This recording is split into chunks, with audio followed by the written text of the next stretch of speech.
Hey everybody, what's up? It's Joel, aka The Daily Guru, and it's time for another edition of Something Old, Something New.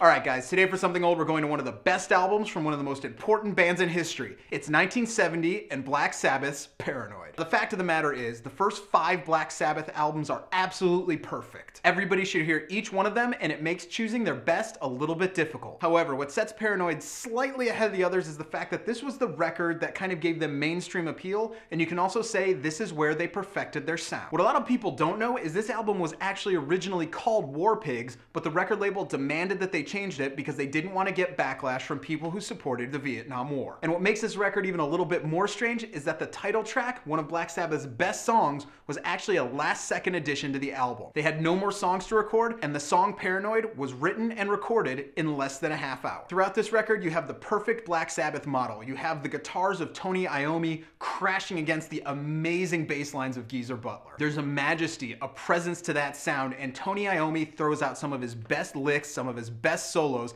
This is him at the top of his game. And at the same time, the vocals sound like nothing else because on this record, Ozzy Osbourne has a brand new confidence. However, even though most people don't want to admit it, there's an amazing amount of musical versatility, and you can see it all across this album. There are slower, far more melodic numbers, and then there's the big, imposing sound that is Black Sabbath. The fact that they perform so well in both styles is a testament to the amazing amount of talent within the group, and the exceptional level of musicianship all across the band can't be denied. So if somehow you've never heard this record, push all your preconceived notions to the side, go out right now and pick yourself up a copy of Black Sabbath's Paranoid. Alright guys, today for something new, we're going to check out a record that came out earlier this year. The name of the artist is The Caretaker. The album is called An Empty Bliss Beyond This World. Now, The Caretaker is one of the many pseudonyms of James Kirby, and he's been making music for a very, very long time. The Caretaker kind of began in the late 90s, early 2000s, and it was originally inspired by that haunted ballroom scene in the movie The Shining. Now, the inspiration for this record is slightly different. It's said to have come from a scientific study that found that Alzheimer's patients had a lot easier time remembering things when they were associated with music. On so many ways, you can hear how this plays into the album as a whole. This is an absolutely amazing sonic adventure. There are points where it seems to just keep repeating the same phrase. There are points where it seems the song is a little disjointed, maybe starts at an odd point or stops at an odd point.